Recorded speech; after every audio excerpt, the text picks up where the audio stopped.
Good evening, everyone. Thank you for attending this meeting of the South Ribble Council Cabinet on Wednesday, the 13th of September 2023. Before we start this evening, I'd just like, as usual, to outline some housekeeping rules. There are no planned fire alarms, so if any do sound, please leave via the emergency exits, which are all situated behind us. Can I request now that all mobile phones are also now either switched off or switched to silent, as I check my own. Yep. Right, we'll move straight into introductions. I'm Councillor Paul Foster. I'm the leader of the Labour Group and the Council, and the local elected councillor for Bamber West. Hi, I'm Councillor Aniela Belinsky-Gelder, Council Deputy Leader and the Cabinet Member for Property, Assets, Commercial Services and Major Developments, and I'm the Ward Councillor for Leyland Central. Yeah, good evening, everybody. I'm Matthew Tomlinson. I'm the Council's Cabinet Member for Finance and Public Protection, and I'm the elected member for Broadfield Ward in Leyland. Good evening, everybody. My name is Deborah Ashton. I am the Cabinet Member for Neighbourhood and Waste Services, and I am one of the councillors for Charnock Ward. Evening, everybody. Councillor Ian Watkinson. I'm the other councillor for Charnock Ward and Cabinet Member for Customer and Digital. Hi, I'm Claire Hunter, so I'm the Cabinet Member for Communities, Leisure and Wellbeing and the Councillor for Bamber East. Hi, I'm Councillor Jackie Alty, Cabinet Member for Community Wealth Building, Social Justice, Equality and Diversity, and the Ward Member for Farrington East. Evening, everyone. Councillor James Flannery. I'm the Cabinet Member for Plan and Business Support and Economic Development and Ward Councillor in Middleford Penwitham.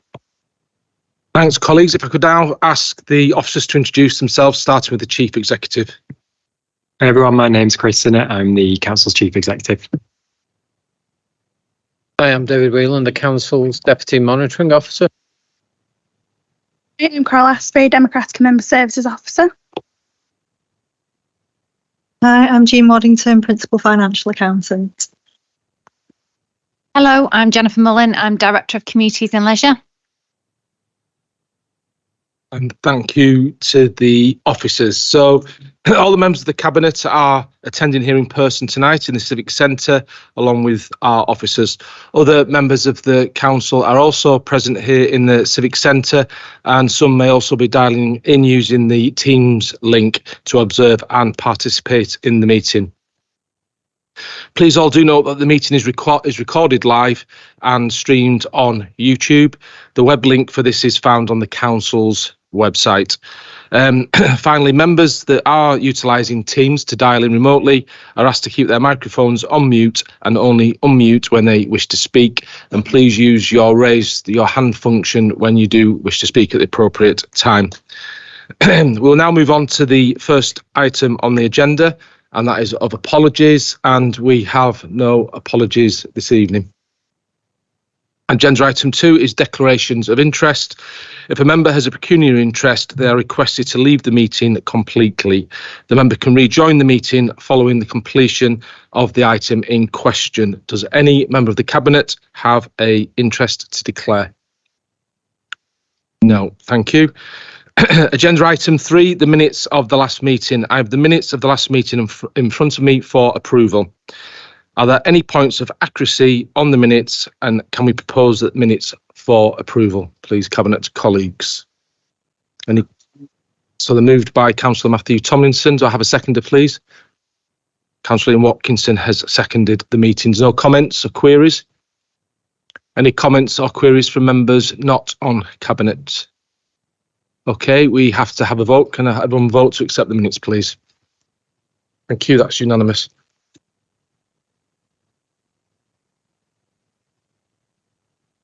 Stage.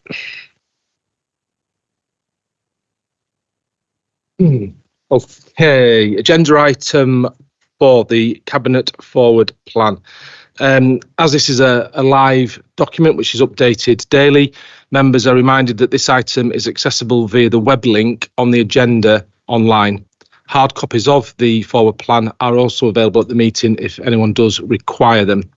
Are there any questions on the Cabinet forward plan, other than we acknowledge there is a lot of business for us to get through during the next 6 to 12 months? Any questions from members on Cabinet? No. Any questions on the Cabinet's forward plan for members not on Cabinet? No. Okay, we are asked to note that report. Right, agenda item 5 is the South Ribble Q1 performance report for 2023-24. Basically, colleagues, this is the performance of the authority between April and June of this year. It was also debated at length and scrutinised by Councillor Will Adams and the Corporate Performance and Budget Scrutiny Committee, and we have the recommendations and points that they raised in front of us, which I'll come on to in a second. But briefly, without going into too much detail, the performance of the authority continues to be strong in the areas that we particularly need it to be strong. But I'd also remind colleagues that this was the period just before and just after the local elections, and we did have an extended period of purdah, you'll all recall. As I said, the report presents the performance of progress at the end of Q1, which ended on the 30th of June 2023. The report in front of you provides an update on the current position of the 14 main projects, the 30 corporate strategy performance measures, and 7 key organisational performance measures. The overall performance of the corporate strategy projects is good. Of the 14 projects within the strategy, 86% are rated green or complete, and 2, which equates to 14%, are rated amber. Of the 22 performance indicators used to monitor the performance of the strategy, 12 can be reported at the end of Q1. Of those, 67%, which were 8, are performing better than target, and 1 is performing worse than target. And then finally, if you look in paragraph 10, there's some detail surrounding the 7 key organisational performance measures that we are asked to comment upon. Just working through the report, there's a lot of information there. As usual, we will just, and the report concentrates on areas that we're not meeting the targets that we've set ourselves.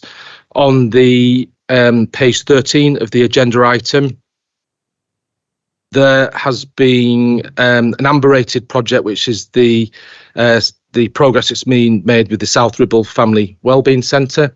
Well, colleagues will all be aware that this was slightly delayed due to the election that I mentioned earlier, and the council did actually formally approve this investment at the last council meeting. So we are more than confident that we can bring this on track fairly quickly, but we will continue to monitor and report through. And then the only other issue that was raised as an amber, which is an area just we need to keep a close eye on, it was in relation to the delivery of the Leyland Town deal. And as all members of the Cabinet will be aware, this is a significant project that has had some challenging delivery milestones. We've now brought it back on track, if it was actually off track, and we're still more than confident we can deliver this scheme within the timeframes that the government has set, which I do believe, Chris, is 2026, 25, 26, and there will be an update paper coming to council on exactly where we are up to with the procurement of the main contractors and any minor planning modifications that we're looking to make, and that will be in the next month or two. And just to finally update Cabinet, the Leyland Town Board is meeting again in the morning, and the Leyland Town Board will be receiving a detailed update on the Leyland Town deal. If I may, I'd then like to move on to the recommendations from the Scrutiny Committee that has reviewed in great detail the performance. I'm just going to raise 1 or 2 of the recommendations that came through to see if any of Cabinet colleagues have any further comments on this. The second, number 2 of the recommendations, it asks for the future performance reports provide greater clarity, in the way tolerance information is presented. I think the challenge that the Scrutiny Committee raised was where a project is deemed amber, And I think that's where it's within a 5% tolerance of the initial objectives of either programme or cost. And I know Councillor Bilinski-Gelder did deal with this with the Chief Executive on Monday. I'm not minded at the moment that we change anything, because I think what we need to do, particularly within the performance reports, is give greater clarity on how we deem that 5% tolerance to either have been exceeded or not. And it's something that the officers will look at. So I'm happy to recommend we accept that recommendation.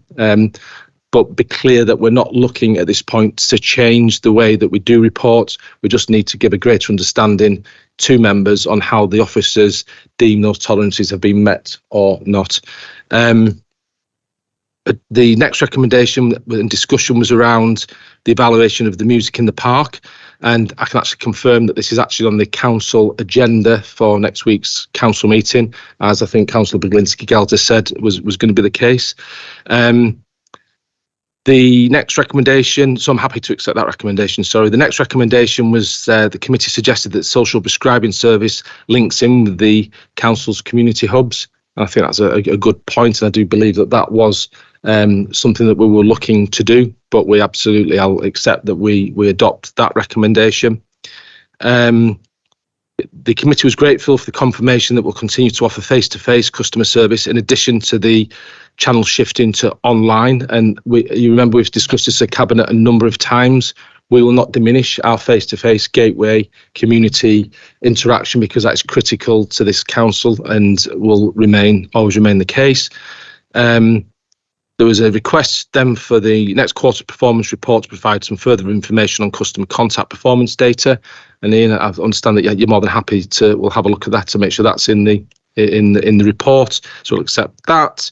We're going to provide more information on the business energy efficiency scheme that's linked and around the Leyland Town deal. And we've got more information for that, which we'll share with the committee.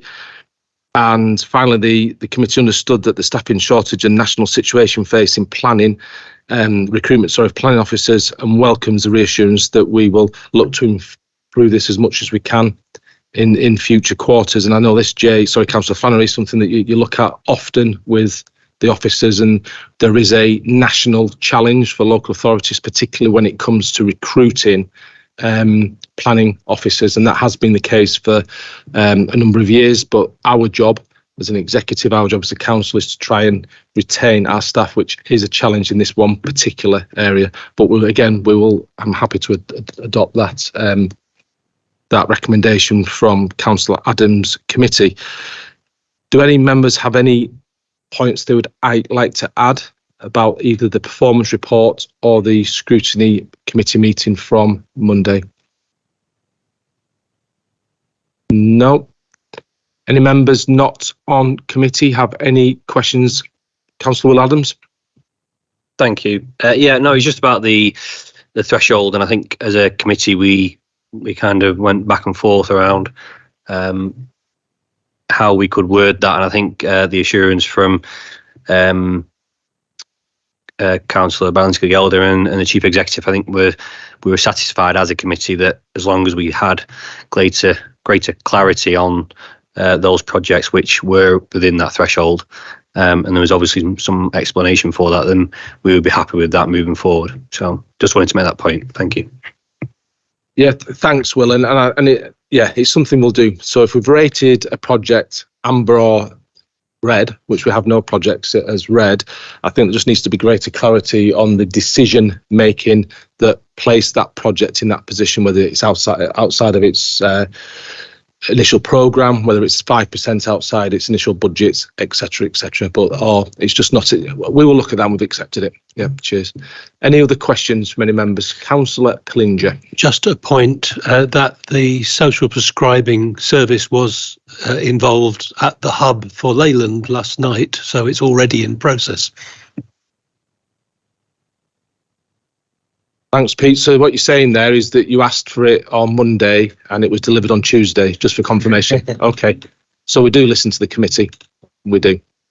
Okay, thank you for that, Peter. No, but it's joking aside, it's the community hubs play a key critical point in the delivery of our social prescribing now, because it's the community hubs that we're looking to champion our interaction and engagement with our communities.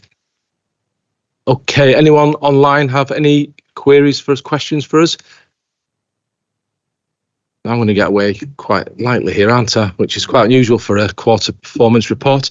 Good. Okay. So the recommendations that we've been asked as a committee, bear with me a second, were to note the report, and also I'm going to ask you to take a vote that we accept the recommendations of the scrutiny committee as presented, and I'm happy to propose that. Do I have a seconder?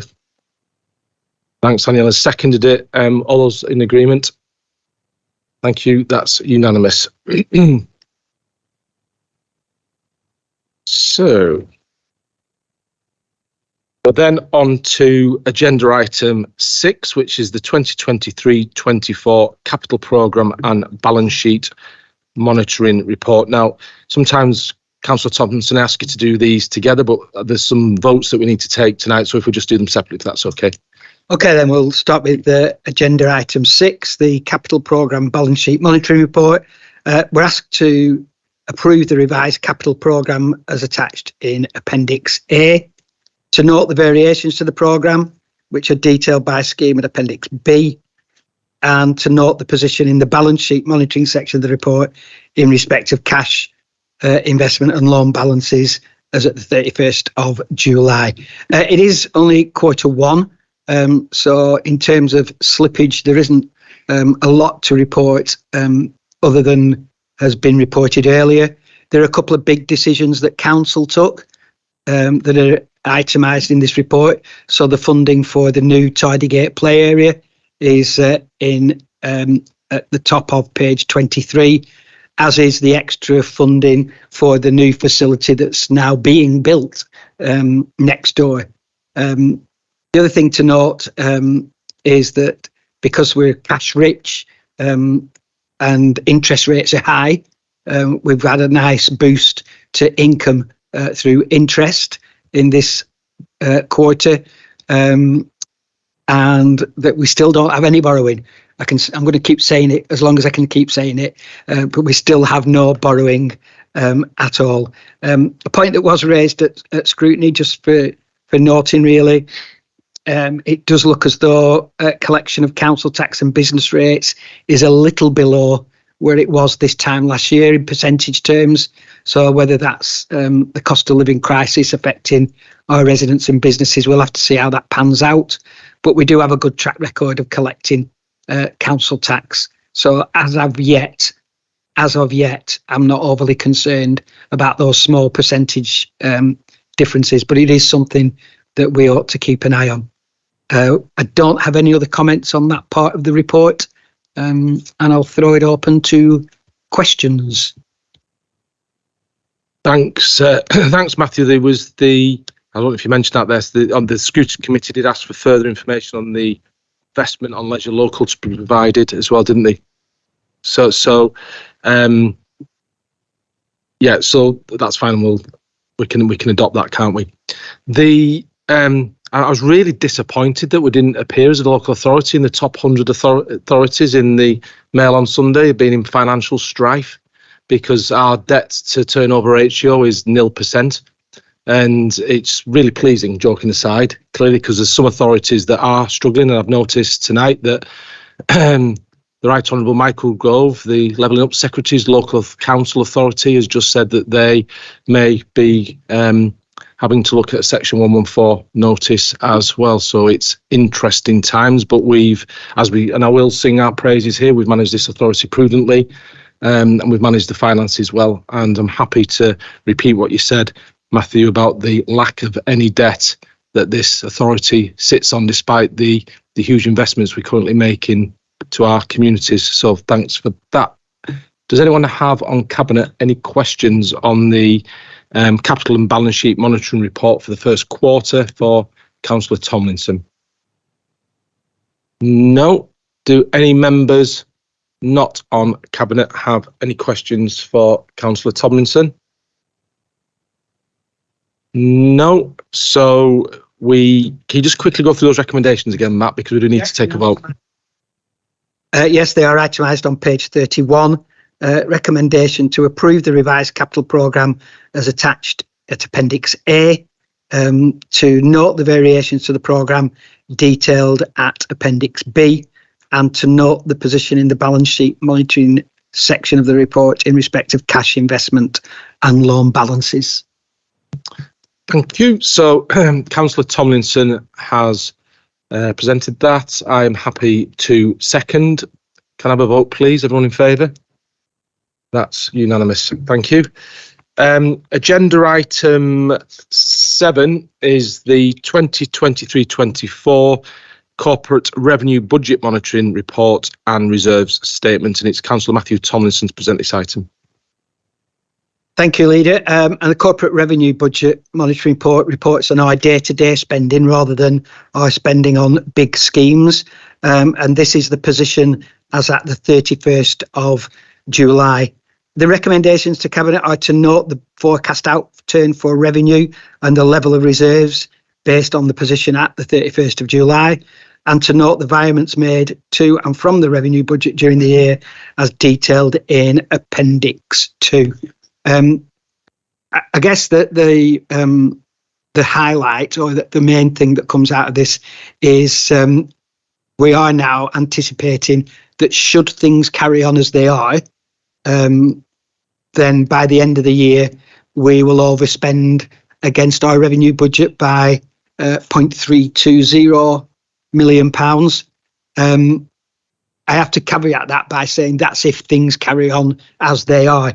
This is a prediction, it's a forecast. It's not saying we have overspent by that much money. And I think that's really important to say. And it's the whole reason we have these quarterly monitoring reports, so that we can flag up issues early and react accordingly. People will remember that the councillors agreed that we should keep £4 million in our general reserve, and that at the end of last year, when we actually underspent, we were able to put some more money into the general reserve. So that currently stands at £4.5 million, there or thereabouts. So should the worst case scenario happen, and we do continue to spend as we have done in the first quarter, that 4.5 reserve will go down to 4.2. So we would still be over what council has recommended. A couple of issues that members I'm sure will be aware of, but it would be wrong of me not to highlight at this stage.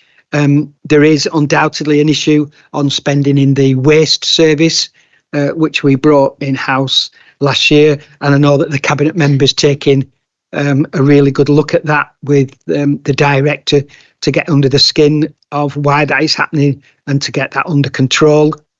The other big overspend we've had in this quarter is on homelessness. We are responsible for doing what we can to prevent homelessness. And I have to say that service is coming under what can only be described as unprecedented demand. More people than ever before are now presenting themselves as homeless, and there isn't an easy silver bullet for this in South Ribble. If you are one of those people who relies on benefits to pay your rent, well, housing benefit hasn't kept up with rent increases, and housing benefit simply won't cover private rented anymore in South Ribble. And we all know that our social housing organisations, of which there are several operating in South Ribble, none of them are building new social houses at the moment, which people on benefits could afford to rent. So it is a real pressure. I know that our staff are working really closely with the housing providers on things like how Select Move works. So anybody who's had an interaction with Select Move, you do need to be reasonably computer literate. You've got to go on every week and check, and you've got to bid. And for many of the residents who report as homeless, they're not just homeless, they're vulnerable in several other ways. And so this process really needs to be made as easy as we can for them so that they can access it and get themselves back into secure housing as soon as possible. So a lot of work being done, but it's a national problem. let's be honest, this is not a South Ribble issue. It's a national issue, but one we need to really do our best to keep on top of. As with every other quarterly report, there's a whole range of overspends and underspends, many of which seem to balance themselves out one way or the other. But those two that I've mentioned previously are the big ticket items, really. Just to give members some confidence, these quarterly reports, they do flag these things up early. They do give us the opportunity to react. And I know that cabinet members responsible for those areas are now working hard to get things back under control. Thanks, Matthew. The homelessness issue that you raise is a real concern, and I know we've debated this at length in this cabinet and at council, and it's something that is getting out of hand, as I say, not just in South Ribble but up and down the country. The economic crisis that the country faces itself with, particularly then the cost of living as well, and the hikes to the mortgage rates, is just making it impossible for people to afford to live in the home. And the challenge that we have as a local authority is the government only gives us a tiny grant to support the number of people that are presenting homeless. And, I genuinely don't understand what the national government expects us to do when there's no housing available for these individuals to live in. As Matthew said, the levels of housing allowance are not high enough for the private sector, and it's instructing us to basically turf these poor people out of the temporary accommodation that we placed them in, and won't provide us any additional grant funding to support them. And it's genuinely a national disgrace, and it's something that does very much now, it's becoming more and more on the national political debate, because it does appear that the government does have much cash available, like billions of cash available for the Birmingham to London HS2 link, but doesn't have any cash available for the number of residents within this country that are under severe personal anguish and just can't afford to live in the homes. And it's something we do take very, very seriously in this authority, and we will be once again writing to the Secretary of State and asking for additional support locally for our communities. Before I go on to the recommendations, Matthew, from the Scrutiny Committee, I'll bring Councillor Flannery in. Thanks, Paul. Yeah, it's a really, really, really big issue right now facing all councils, really. Me and Paul have had an issue recently. We've discussed about a person who was made homeless, and basically we were getting told he has to go back from where he come from, which was another borough. And this is some of the pressures. It becomes a economic debate rather than a human debate, really. But these are the rules which we're all having to sort of abide by, really. I'm a bit concerned, but I think it's something we need to pick up as an action. I currently working for a registered provider of building nearly 400 units and want many more to build with the Homes England grant. How the housing associations in South Ribble are not building any is beyond me. So I could just do it picking that up as an action as the group, because I think there's a little bit of work which we can be done there, because housing associations are still building, which is social and affordable housing. So I'm not sure why our ones are not. So thanks for informing us, and let's try and take that as an action, please. Thank you. Yeah, thanks, Jay. I listened to an interesting debate the other day, and we've got the crux of this matter is it's not just the economic issues and the cost of living issues, it's the lack of housing, and that private developers in England alone are sat on over 1 million consents for housing, but are choosing not to build them because of economic reasons. And it's why I'm absolutely convinced moving forward, the only way through the housing crisis isn't actually national government, because they continue to fail to deliver. It's local government. It's down to the likes of South Ribble Borough Council, as we're doing next door, building, and as we've just delivered, in Bamber Bridge, building high quality social housing. And that is the only way ultimately that we're going to help alleviate this problem. Any other members of Cabinet have any comments on this for Matthew? No. Councillor Paul Wharton Hardman has indicated to speak, and then Councillor Jane Bell. Good evening, thank you. I think we all agree homelessness is literally causing so many issues with regards to people's basic human dignity. I've been dealing and supporting a resident who is potentially going to be made homeless with his 2 children in a house he's lived in for 17 years, rented in my ward, and he's now having to look further afield because, like you said, there isn't anything in South Ribble which is affordable and which he can afford to live on while supporting his family, feeding his family, and looking after them up to the coming winter. One of the questions I got to ask is, I'm conscious the government gives us very little funding to support our residents. One of the actions which we're taking as per the report is a refocus on the service on cases where the team have a statutory duty. Does this mean that residents who don't fulfil that statutory duty aren't going to be supported, or are we still going to be supporting and assisting residents who fall out of that category? Thanks, Paul. That is, you're sort of explaining further one of the issues that I didn't necessarily explain very well earlier about we have the government set statutory responsibilities and statutory targets, and the government genuinely expects just to drop individuals if they don't fall into those categories, and we haven't been and won't.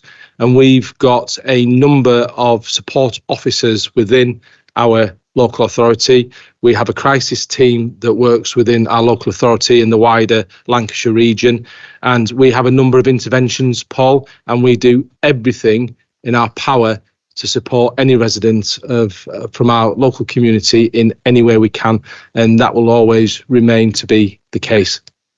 Councillor Jane Bell. Good evening, everybody. Homelessness isn't just about not having a roof. Once you become homeless, there's a whole range of things that kick in. Not the practical stuff, like where am I going to live? Can I get to work? The mental health issues are horrendous, not just on the individual, but on their family and their friends and their extended family. So it's not just about finding somebody a roof. It's about looking after all their welfare, if you will, for want of a better word. So there's a lot of that. And the other thing that you've just brought up, the legislation, the homeless legislation is complicated. And if you don't understand it, you presume that just because you know where to live, you're homeless. You are not. If you do not fit the criteria, I'm very sorry, we have no legal thing to look after you. Sadly, that happens in so many places, but I do know that our housing team are brilliant and they do their damnedest to help everybody. The fact that you can't pay your rent is so desperately sad. And private landlords now, just very quickly, there was an incident quite recently when a young couple were renting a private rent, and it was for £650 per month for a 3-bedroom terrace house. And when they were going through all the legal stuff, somebody said, oh, this is far too cheap. It should be at least £1,000 a month. So how on earth does anybody afford anywhere when that's the going rate? So I think what we should be doing is looking at the whole support thing that goes on when somebody registers as I'm homeless, I have nowhere to go, or I'm going to be homeless in 2 months, or whatever the deadline is now, and look to be working much more closely with whatever agencies are around in its widest sense. And I'll stop now because I'm going off on one of my rants. Okay, thanks everybody. Yeah, thanks for your comments, Jane. Thanks very much. Right, there's also, just before I invite any other questions, Matt, there was a few recommendations from the scrutiny committee. I don't know if you just quickly want to go through those. Yeah, actually, they were just, well, apart from the very nice one that thanked me for attending and presenting the report, there was just one recommendation from the scrutiny committee.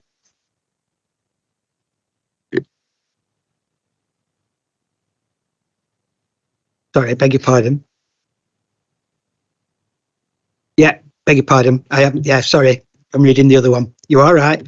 Asked that the job vacancies be advertised more effectively via social media. I know there was a bit of to-ing and fro-ing on that, and I'm sure that the chief executive will be able to placate the member who was probing on that.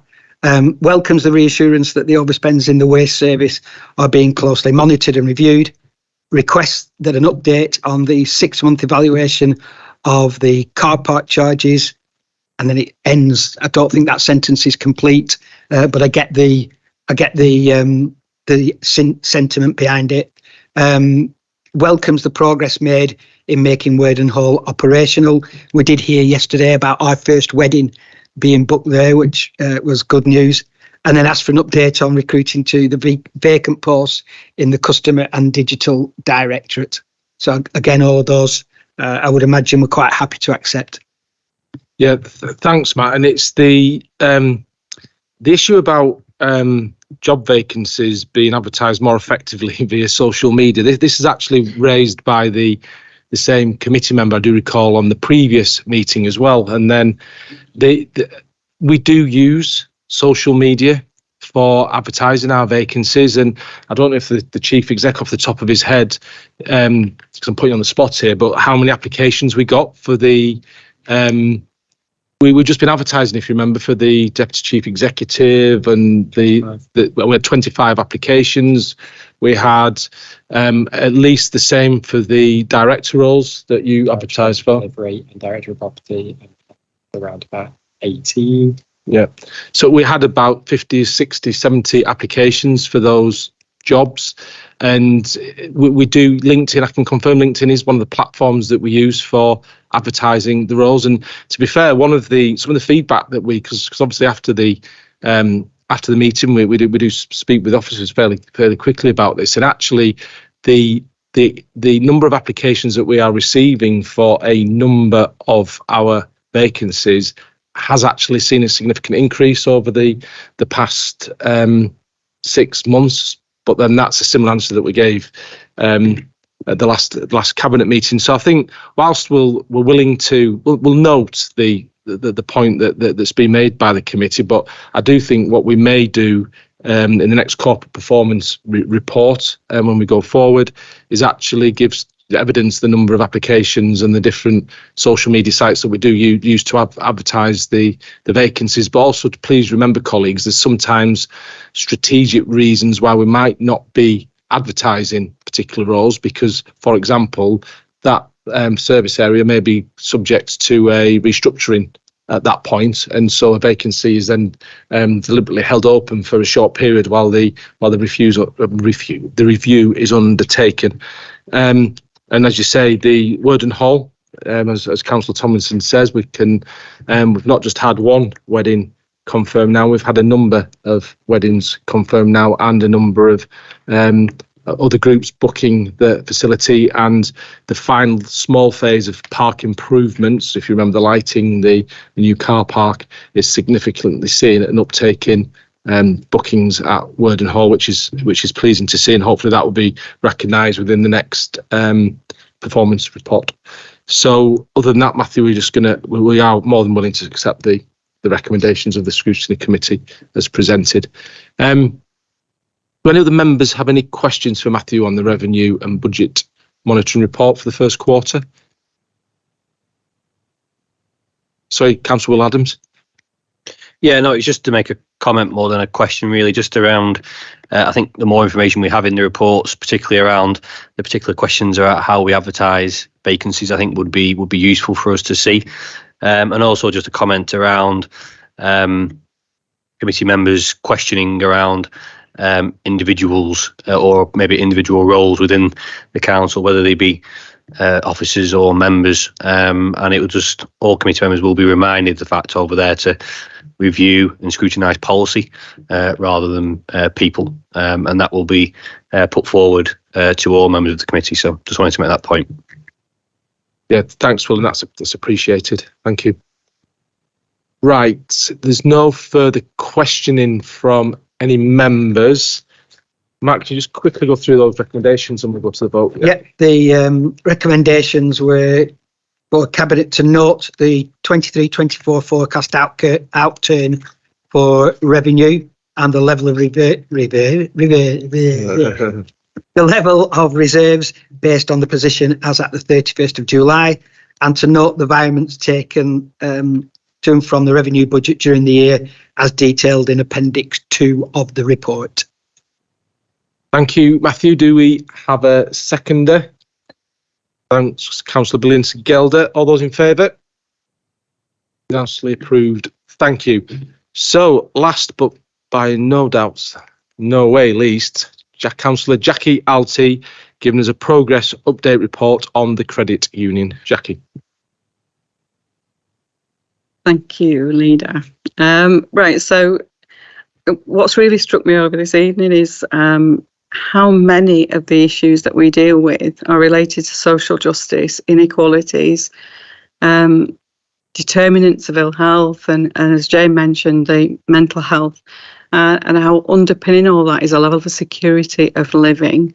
So whilst this is possibly a dry subject, the credit union is key and becoming more important to our local communities. So this is just a briefing section, and it is my pleasure to bring this report on the credit union progress update. My thanks to Howard Anthony, Head of Communities, who's with us but not with us, and the officers who've contributed to its production. The report is for noting and is both concise and clear in the delivery of pertinent information. I will assume that those attending tonight via the internet or in person have read the report, and so I only intend to raise the highlights to indicate the journey to date. So the Council set out in 2021 to extend the availability of a credit union to all residents and individuals who work for businesses or companies within South Ribble. The Council partnered with Unify Credit Union, providing a grant of £150,000 front-loaded for payback over a 3-year period. Our objectives at that time were to establish a sustainable credit union branch within the borough, to provide an alternative to high street lending for those with poor or no credit history, provide an employment and development opportunity. Now, during this time, our achievements, as we move into the final year of our project with Unify, they're confident that when the grant comes to an end in March 2024, that the branch will be sustainable. The credit union provides the alternative that the council was seeking to high street and payday lenders, as within the last financial year, 613 loans were issued, valued in excess of £387,390. In the first year of the project, an apprentice was employed at the living wage. That apprentice has now completed and passed their studies and been offered full-time employment and position within the credit union. In terms of value for money and social value, which are key components of our strategy, it can cost in excess of £200,000 to establish a credit union, including the premises and staff for the first 3 years, without any guarantee or success or sustainability. The grant we gave of £150,000 has been provided on decreasing terms, promoting sustainability over the course of that period. And Unify themselves have contributed, as the grant did not cover all costs for running the branch. In 2022, Unify generated a surplus, and that provided benefits to members through the annual dividend, 1%, and for the first time, a loan rebate of interest paid at 10%, benefiting the members. Unify, as a member of the Greater Manchester Credit Union Consortium, has positive impacts for members in South Ribble, as we can now access new and creative products, for example, the Sound Pound loan. If you read through the documents, it does explain it. So moving forward, our focus for the next 12 months, we have an action plan for 23-24 attached to the report at Appendix B. However, our drive to increase visibility in the community will be achieved by using a range of opportunities. For example, the credit union having attended the uniform pop-up shops, they attended Farrington Fun Day, and organisations identified for the credit union and council to connect with in order to develop community collection points across the borough. And in working towards this, a meeting was held with hub chairs and vice chairs on the 5th of September with some positive responses and invitations to hubs to discuss further and in more detail. And a drop-in at the credit union provoked helpful discussion when 7 of our members turned up to gain a better understanding of the ethos and dynamic remit offered to members. I think it's worth noting that there remains potential, much potential for work within schools in relationship with our existing community networks and in further engagement with businesses in South Ribble for the benefit of employees.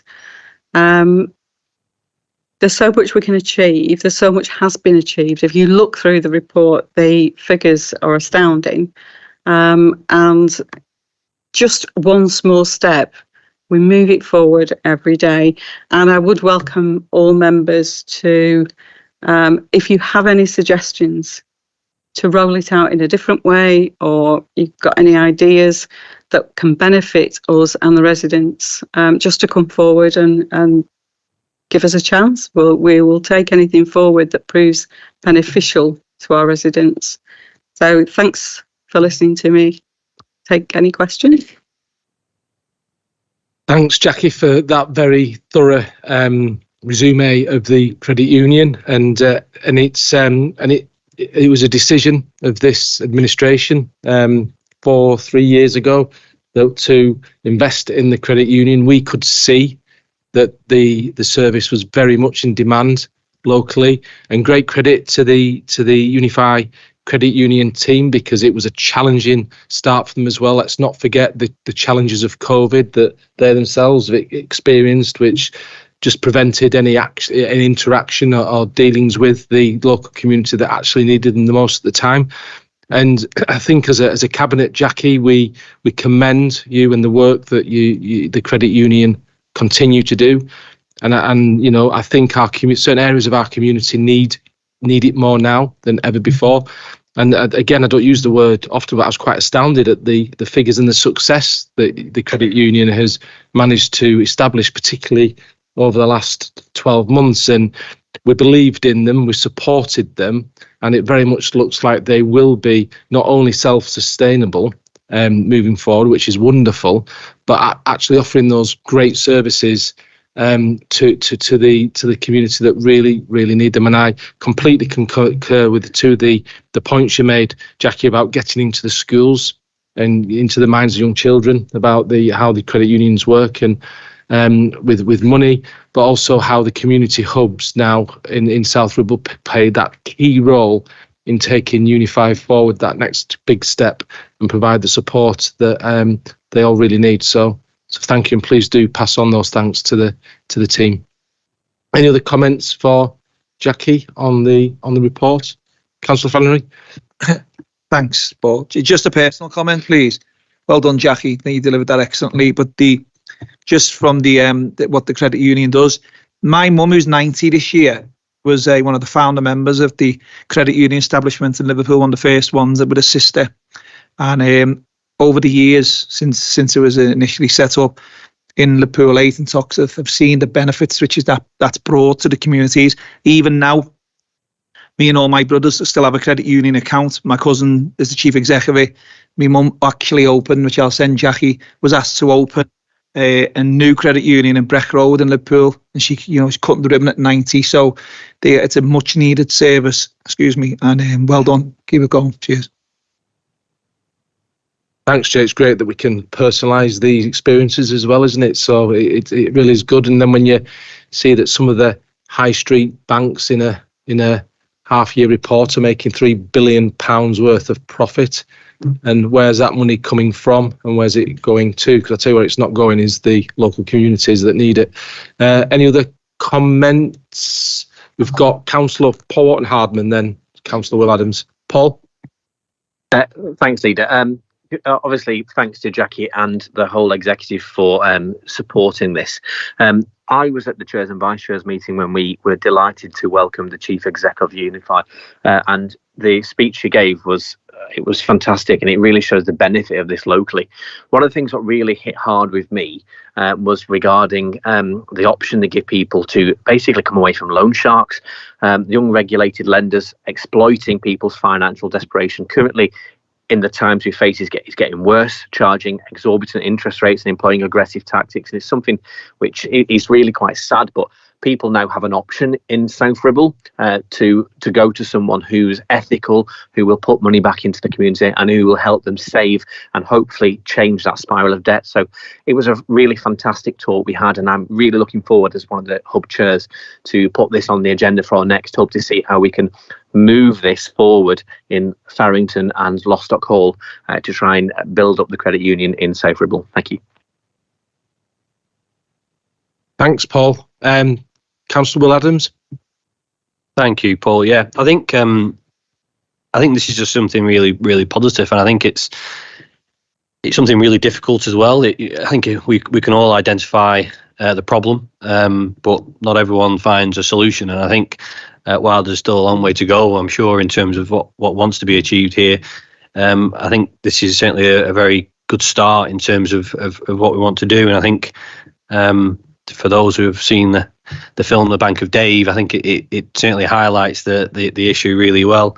And being a chair of the hub and having discussions already with the chief exec of the credit union about bringing satellite credit unions around the borough, I think is something that's really exciting. The need is definitely there, and the benefits are there for us all to see in terms of what they give back to our community and our residents. And I think we probably will never be able to measure the results of that, but in terms of the transformations of people's lives and giving financial assurance to people's lives and security, there will never be a measure that we can put on that, and I think the impact will be significant. So long may it continue, and thank you, Jackie.